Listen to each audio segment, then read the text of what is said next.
Pois sem tê-lo visto, vós o amais, e sem vê-lo agora, crendo, exultais, com alegria inexprimível e cheia de glória.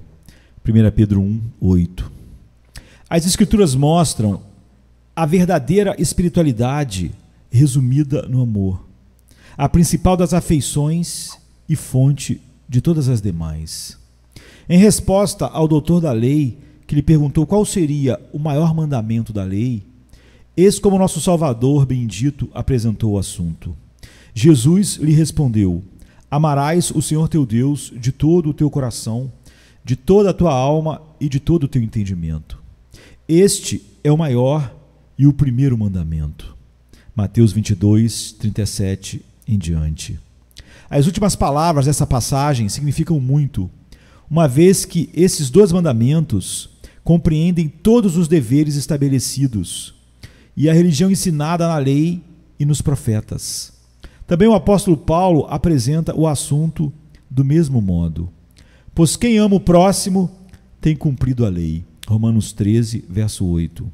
E o amor é o cumprimento da lei. Verso 10. Pois toda a lei se resume numa só ordenança, a saber, amarás ao próximo como a ti mesmo. Gálatas 5, 14. De igual modo, esta orientação tem como objetivo o amor que procede de um coração puro. 1 Timóteo 1, 5. Entre outras referências. Do mesmo modo, o apóstolo fala do amor como a maior de todas as virtudes da vida espiritual, da verdadeira vida que o Espírito Santo produz ao regenerar um homem. Seus órgãos vitais, sua alma e essência é o amor, virtude sem a qual o conhecimento mais alto, os dons mais elevados, a profissão de fé mais brilhante e tudo quanto concerne ao Evangelho é inútil e sem valor. Em todo o capítulo 13 de Coríntios, o apóstolo define o amor como a fonte da qual procede tudo que é bom. O que no original dessa passagem é aian, foi traduzido por caridade, cujo equivalente apropriado é amor. Ora, conquanto seja verdade que o amor, assim definido, abarque completamente a inclinação sincera e benevolente da alma para Deus e, como consequência disso, para o homem, ama a Deus de toda a sua força, coração e vontade, e aí, por causa disso, ao próximo, ainda assim pode-se considerar, pelo observado, que essa propensão ou inclinação da alma é evidente quando se dá com sensatez e firmeza. Converte-se em afeição, que não é outra coisa senão o amor afeiçoado. Sem dúvida, esse é o tipo de amor sólido e fervoroso a que Cristo se refere como o somatório de todo o Evangelho, de toda a verdadeira vida vivida para Deus. Quando ele fala em amar a Deus de todo o nosso coração, de toda a nossa alma, de todo o nosso entendimento e o nosso próximo como a nós mesmos, como a síntese de tudo quanto foi ensinado e prescrito na lei e nos profetas.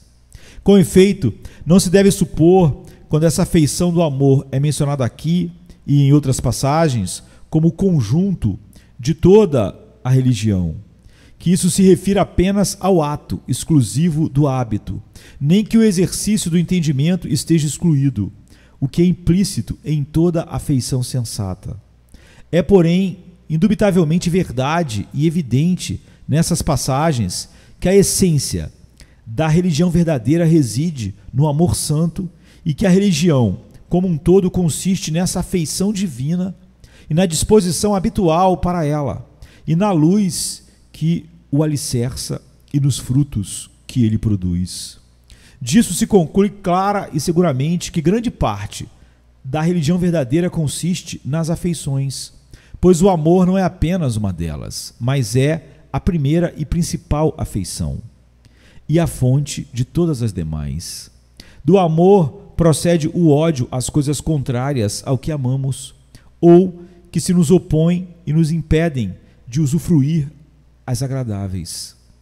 Dos vários exercícios de amor e ódio, conforme as circunstâncias dos objetos dessas afeições, presentes ou ausentes, certos ou incertos, prováveis ou improváveis, decorrem todas as outras afeições, de desejo, esperança, medo, alegria, pesar, gratidão, ira e etc.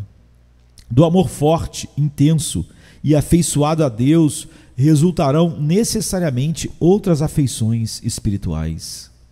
Dele surgirão ódio e aversão intensos ao pecado, medo de pecar e pavor de incorrer no desagrado divino.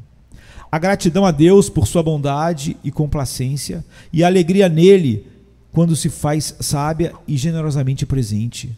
O pesar quando ele está ausente, a feliz esperança do futuro, contentamento no Senhor e o zelo apaixonado por sua glória.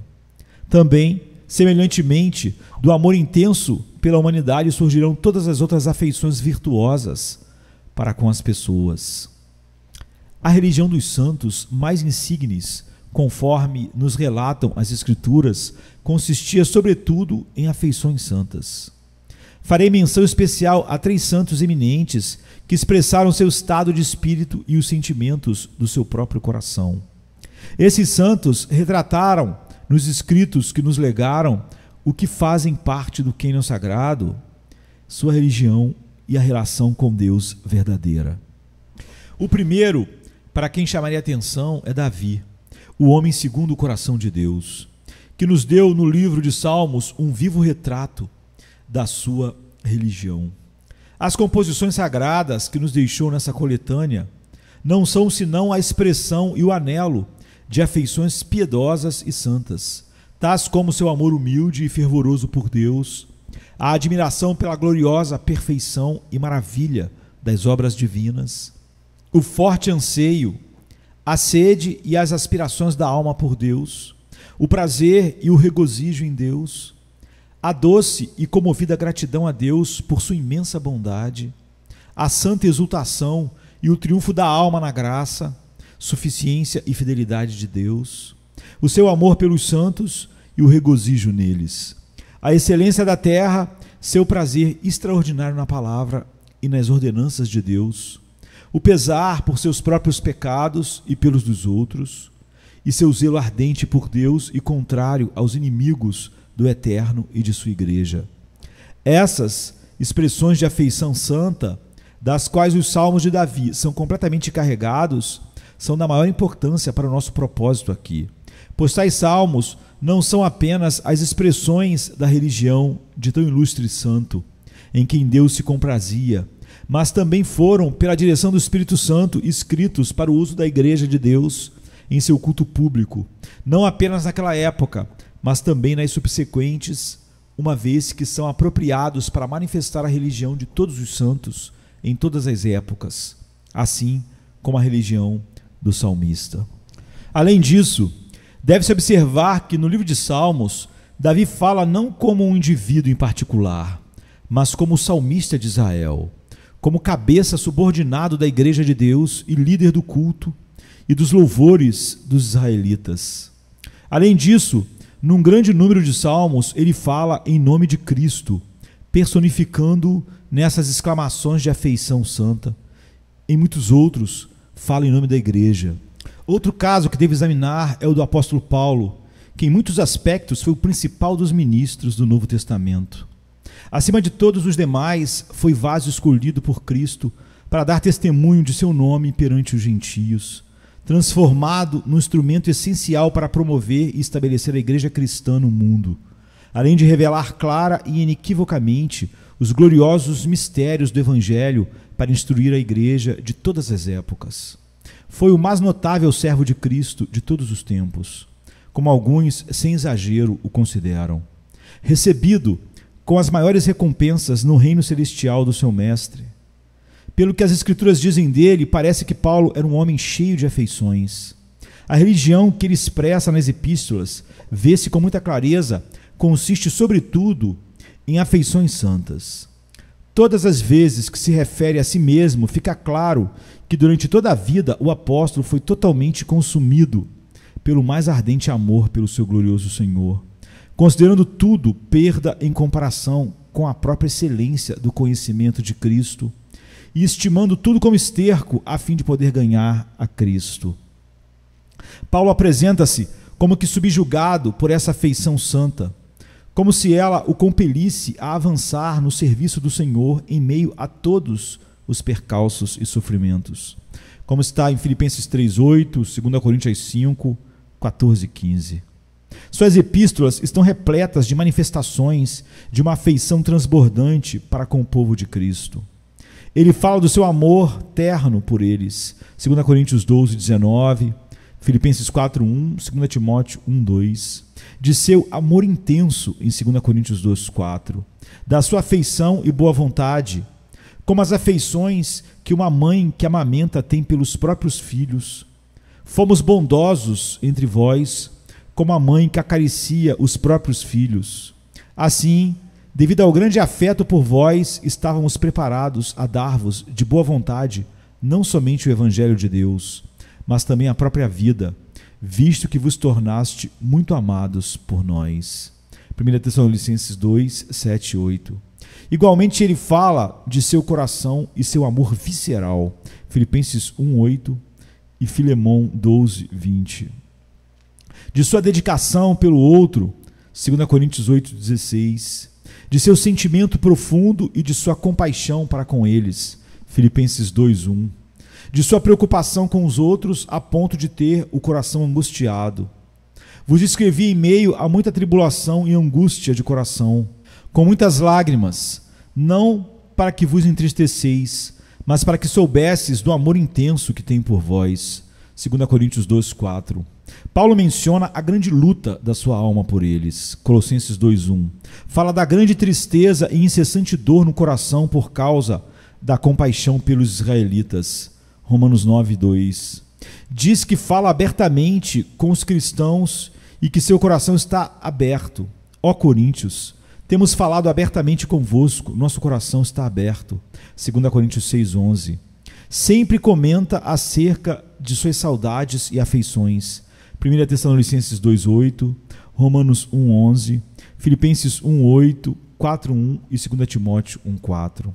Não é nada raro o mesmo apóstolo expressar em suas epístolas a afeição da alegria. 2 Coríntios 1, 12, 7, 7, 9, 16, Filipenses 1, 4, 2, 1 e 2, 3, 3, Colossenses 1, 24 e 1 Tessalonicenses 3, 9. Falar do seu imenso regozijo e alegria, como está em Filipenses 4, 10, Filemão 1, 7 e Filipenses 2, 1 e 7. De muito se alegrar, como está em 2 Coríntios 7, 13, e de estar grandemente confortado e transbordante de júbilo, 2 Coríntios 7, 4. Paulo afirma estar sempre alegre, 2 Coríntios 6, 10. Igualmente se refere aos triunfos da sua alma, 2 Coríntios 2, 14, do gloriar-se nas tribulações, 2 Tessalonicenses 1, 4 e Romanos 5, 3. Paulo também manifesta a afeição da esperança em Filipenses 1, 20. Fala da sua intensa expectativa e esperança. Além disso, ele também expressa a afeição do ciúme piedoso, do zelo, 2 Coríntios 11, 2 e 3. Parece também, por toda a sua história depois da conversão, em Atos, bem como em todas as suas epístolas e nos relatos a respeito de si, nesses escritos, que a afeição do zelo, cujo objeto era a causa do seu mestre, e o bem-estar e a prosperidade de sua igreja, era muito vigorosa nele e lhe inflamava sem cessar o coração, fortemente engajado nos imensos e constantes labores pelos quais passava quando instruía, exortava, advertia e reprovava os outros, sentindo as dores do parto por eles, é o que a palavra diz, entrando em conflito com os incontáveis e poderosos inimigos que a eles se opunham sem trégua, combatendo contra os principados e potestades, lutando não como quem esmurra o ar, mas correndo a carreira que lhe estava proposta, esforçando-se sempre para superar toda espécie de dificuldades e sofrimentos, de sorte que muitos achavam que ele estava fora de si. E como ele estava tão cheio de afeição, isso ficava ainda mais evidente na multidão das suas lágrimas. Em 2 Coríntios 2,4, esse apóstolo fala de suas muitas lágrimas, bem como em Atos 20, 19, e das lágrimas que ele vertia constantemente, noite e dia, no verso 31. Ora, se alguém for capaz de analisar os relatos da Escritura sobre esse grande apóstolo e sobre o que ele diz de si mesmo, e ainda assim tal pessoa não perceber que a religião dele consistia consideravelmente em afeições, tal pessoa tem a estranha capacidade de manipular os olhos e toldar a luz que brilha muito plenamente em seu rosto. O outro exemplo que mencionarei é o do apóstolo João, o discípulo amado, o mais íntimo e mais querido de seu mestre do que qualquer outro dos 12, e que recebeu dele, mais do que qualquer outro discípulo, os maiores privilégios, tendo sido não somente um dos 3 que tiveram consentimento para estar presente com o Salvador no Monte da Transfiguração, na ressurreição da filha de Jairo, e os quais o mestre levou consigo quando estava com a alma angustiada. Além disso, João é um dos 3 a quem Paulo se referiu como colunas fundamentais da igreja cristã. Acima de tudo, recebeu o favor de poder reclinar-se sobre o peito do seu mestre na última ceia, além de ter sido escolhido por Cristo para ser o discípulo a quem ele revelaria as suas maravilhosas dispensações para a igreja no fim dos tempos, conforme o relato que temos no livro de Apocalipse, e para fechar o cânon do Novo Testamento e de toda a Escritura. Foi poupado para viver muito mais tempo que os demais apóstolos, a fim de pôr em ordem todas as coisas da igreja cristã depois da morte dos outros. É evidente em todos os textos de João, como os teólogos em geral observam, que ele era extraordinariamente cheio de afeições. O modo que se dirigia aos destinatários dos seus textos era de uma ternura comovente, impossível de explicar, expressando tão somente palavras do mais fervoroso amor, como se ele próprio, João, fosse todo feito de doce e santa afeição. Se não transcrevêssemos seus escritos na íntegra, as provas apresentadas não fariam jus à realidade. Aquele a quem Deus enviou a esta terra para ser a luz do mundo, cabeça de toda a igreja e exemplo perfeito de verdadeira religião e virtude, para ser imitado por todos, o pastor a quem o rebanho inteiro deve seguir aonde quer que ele vá, o próprio Senhor Jesus Cristo era um homem de coração extraordinariamente terno e cheio de afeição. Suas virtudes expressavam-se, em grande medida, no exercício das afeições santas. Ele foi o maior exemplo que já tivemos de amor fervoroso, vigoroso e forte, tanto por Deus quanto pelas pessoas. Foram essas afeições que alcançaram a vitória no poderoso conflito e embate que ele viveu em sua angústia, quando orou mais intensamente e o seu suor tornou-se como gotas de sangue que caíam no chão. Tamanho era o poder da ação do seu santo amor, que foi mais forte que a morte, e naquele colossal embate, quando a sua alma foi tomada por uma tristeza mortal, derrotou as ações vigorosas das afeições naturais de medo e da aflição. Além disso, ele também se mostrou cheio de afeições em toda a sua vida. Nós lemos sobre o seu imenso zelo ao cumprir o que está no Salmo 69. O zelo pela tua casa me consumirá. João 2,17. Lemos sobre o seu pesar por causa dos pecados dos homens, olhando para eles ao redor, indignado e muito triste por causa da dureza do coração deles. Marcos 3,5. E também lemos sobre as suas lágrimas e exclamações ao pensar no pecado e na infelicidade dos ímpios, e ao avistar a cidade de Jerusalém, cheia desse tipo de habitantes. E quando se aproximou e viu a cidade, chorou por ela, e disse: ah, se tu conhecesses ao menos neste dia o que te poderia trazer a paz, mas agora isto está encoberto aos teus olhos. Lucas 19, 41 e 42. E também: Jerusalém, Jerusalém, que matas os profetas e apedrejas os que te são enviados. Quantas vezes eu quis ajuntar teus filhos, como a galinha ajunta seus filhotes debaixo das asas, e não quiseste. 13:34. Em Lucas 22:15, nós lemos sobre o imenso anseio de Cristo. E lhes disse: tenho desejado muito comer esta Páscoa convosco, antes do meu sofrimento. Lucas 22:15. Lemos várias vezes sobre a afeição da misericórdia ou compaixão de Cristo. Mateus 15:32, 18:34, Lucas 7,13, e o vemos movido pela compaixão, Mateus 9,36, 14,14 e Marcos 6,34. Nós sabemos também quanta sensibilidade de coração ele revelou na ocasião em que Marta e Maria, de luto pelo irmão, foram até ele com seus lamentos e lágrimas. As lágrimas delas logo lhe arrancaram lágrimas também. Ele se comoveu com a tristeza delas e chorou com elas, mesmo sabendo que essa dor que sentiam logo se transformaria em júbilo pela ressurreição de Lázaro dentre os mortos. Veja João 11. Quão inefável foi a afeição refletida na última e angustiosa conversa de Jesus com os 11 discípulos na noite anterior à sua crucificação, quando lhes contou que os deixaria e predisse as grandes dificuldades e o sofrimento que eles enfrentariam no mundo depois da sua partida. Em seguida, os consolou e lhes deu conselhos como a filhinhos amados e deixou-lhes por herança o seu Espírito Santo e com ele sua paz, consolação e alegria, como digamos no seu testamento registrado nos capítulos 13, 14, 15 e 16 de João, e concluiu em João 17 com aquela apaixonada oração sacerdotal em favor deles e de toda a sua igreja. De todos os discursos já escritos ou proferidos por qualquer ser humano, esse é o mais amoroso e comovente que já existiu.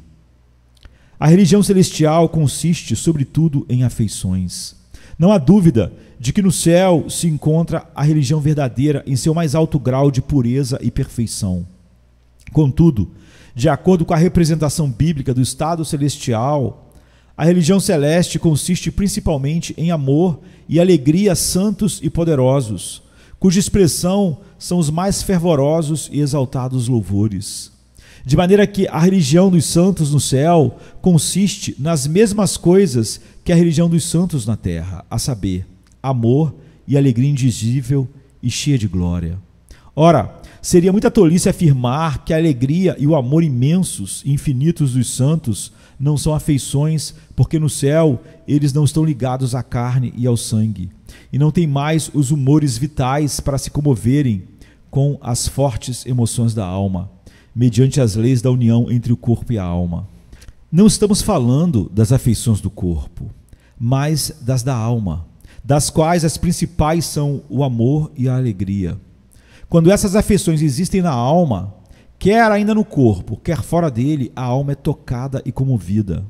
E quando elas existem na alma, com o mesmo vigor que tem nos santos do céu, essa alma é poderosamente sensibilizada e comovida, ou, o que dá no mesmo, tem grandes afeições.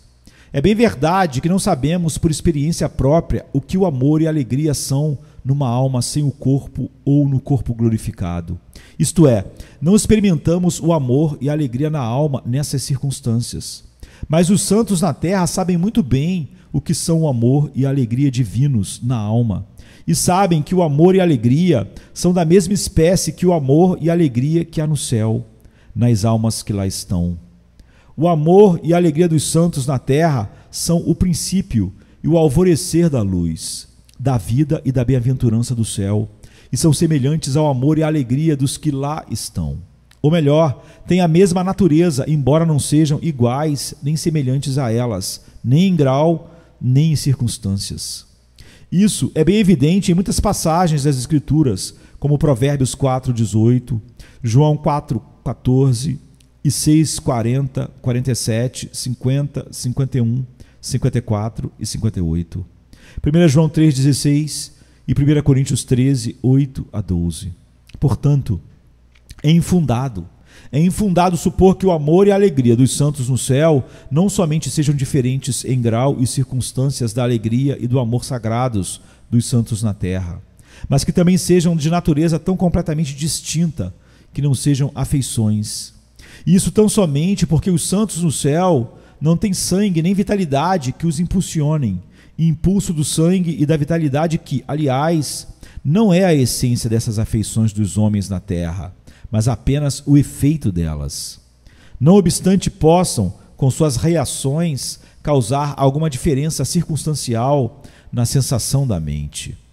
Há uma sensação da mente que ama e se alegra, que antecede qualquer efeito sobre os humores do corpo. Logo, essa sensação não depende desses processos físicos e biológicos, e por isso pode estar presente na alma sem o corpo. Sempre que se exercem o amor e a alegria, há essa sensação da mente, quer esteja no corpo, quer não mais. Há essa sensação interior, ou essa espécie de sensação ou sentimento espiritual, ou impulso da alma, é que se dá o nome de afeição. Quando a alma sente isso, se é que posso dizer assim, e assim se comove, diz-se que ela está afetada amormente quando essa sensação e essa emoção interiores ocorrem em grau muito elevado, como ocorre nos santos do céu. Se podemos saber algo sobre o estado celestial pelas Escrituras, é que o amor e a alegria dos santos no céu são imensuráveis. Estes lhes tangem o coração com a mais forte e mais viva sensação de inexprimível dulçor, comovendo-os, animando e envolvendo poderosamente, assemelhando-os a uma chama viva. Se esse amor e essa alegria não são afeições, a palavra afeição de nada serve em nosso vocabulário. Alguém diria que os santos do céu, ao olhar para o rosto do seu Pai e para a glória do seu Redentor e contemplar as suas obras maravilhosas, e sobretudo ao considerar que Cristo deu a vida por eles, ficam com o coração impassível e frio com tudo isso que contemplam e apreciam? Por conseguinte, a religião do céu, por consistir sobretudo em alegria e amor santos, constitui-se em grande medida de afeições. Logo, sem dúvida, a verdadeira religião consiste amplamente em afeições. Essa é a marca no coração realmente salvo e regenerado. O modo de conhecer a real natureza de qualquer coisa é ir aonde se pode encontrá-la em estado de pureza e perfeição. Para conhecer a natureza do ouro legítimo, temos de vê-lo não como minério bruto, mas quando já estiver refinado. Para sabermos o que é a religião verdadeira, temos de ir aonde existe religião verdadeira e nada mais senão essa religião em sua perfeição mais alta, sem nenhum defeito ou mistura. Todos quantos são verdadeiramente religiosos não são deste mundo, são estrangeiros aqui e pertencem ao céu. Nasceram do alto, o céu é sua terra natal, a natureza que recebem graças a esse nascimento celestial também é celestial. Eles recebem a unção do alto. O princípio da religião verdadeira que neles reside é a comunicação da religião celeste. A graça deles é o alvorecer da glória, e Deus os prepara para aquele mundo, conformando-os a ele. Isso fica evidente pela natureza e estipulação de ordenanças e deveres que Deus determinou como meios e expressão da religião verdadeira, do homem verdadeiramente regenerado. Por exemplo, no dever da oração está claro que ao orar não somos encarregados de declarar as perfeições de Deus, sua majestade, santidade, bondade e suficiência absoluta, nem a nossa inferioridade, nosso vazio, dependência e insignificância, além de nossas carências e desejos, para informar essas coisas a Deus, ou para inclinar-lhe o coração e persuadi-lo a ter misericórdia de nós, mas sim para sensibilizar nosso coração apropriadamente com o que expressamos e com isso nos preparar para receber as bênçãos que pedimos. Além disso, tais gestos e modos exteriores de comportamento na adoração de Deus, que o costume converteu em sinais de humildade e reverência, só têm utilidade à medida que podem sensibilizar nosso coração ou o de outros. Ao que parece, o dever de cantar louvores a Deus foi ordenado com o fim exclusivo de estimular e exprimir afeições santas. Não se pode atribuir nenhuma outra razão porque devamos nos apresentar a Deus com versos e não com prosa, com poesia, e fazer isso com música, senão porque, por nossa natureza e disposição, essas coisas costumam despertar nossas afeições. O mesmo é evidente na natureza e no plano dos sacramentos que Deus ordenou. O Senhor, considerando a nossa disposição de ânimo, não somente determinou que devíamos ser informados das grandes maravilhas do Evangelho e da redenção de Cristo, e instruídos nessas maravilhas pela divina palavra, mas também ordenou que elas devem ser expostas, por assim dizer, aos nossos olhos em representações tangíveis nos sacramentos, para nos sensibilizar ao máximo. A impressão das realidades divinas no coração e nas afeições humanas é, sem nenhuma dúvida, o principal fim para o qual Deus ordenou que sua palavra, comunicada nas Escrituras, fosse aberta, aplicada e pregada, e tocasse o íntimo dos homens na pregação. Assim, para que o objetivo pretendido por Deus na instituição da pregação seja atingido, não basta simplesmente aos homens terem bons comentários, exposições das Escrituras e outros livros de teologia, pois conquanto tais recursos, tanto quanto a pregação em geral, lhes proporcione um bom entendimento doutrinário ou especulativo das questões da palavra de Deus, em geral não costumam imprimi-las igualmente no coração e nas afeições do ser humano. Deus determinou na pregação a aplicação específica e viva da sua palavra às pessoas, como o meio apropriado para convencer os pecadores da importância das verdades da religião verdadeira, da condição desventurada em que se encontram, da necessidade de um remédio para essa situação e da glória e suficiência do remédio provido, também para despertar a mente purificada dos santos e estimular suas afeições, trazendo-lhes sempre à memória as excelências da religião e as expor diante deles tal como são, mesmo que já as conheçam e tenham pleno ensinamento delas, como está em 2 Pedro 1, 12 e 13. Sobretudo para promover neles as duas afeições de que o texto fala, o amor e a alegria. Ele, Cristo, designou uns como apóstolos, outros como profetas, outros como evangelistas e ainda outros como pastores e mestres, para a edificação do corpo de Cristo no amor. Efésios 4, 11, 12 e 16. Ao instruir e aconselhar Timóteo acerca da obra do ministério, o apóstolo informa-o de que o propósito maior da palavra que o ministro deve pregar é o amor. 1 Timóteo 1, 3 a 5. Deus também designou a pregação como meio de promover nos santos outra afeição, a alegria. Por isso, os ministros são chamados de cooperadores para a alegria deles. 2 Coríntios 1, 24. Essas duas marcas são marcas vitais para mostrar se um coração realmente é regenerado, foi salvo, escolhido e chamado por Deus no tempo. Amor e alegria em Cristo. Amém, queridos. Amém.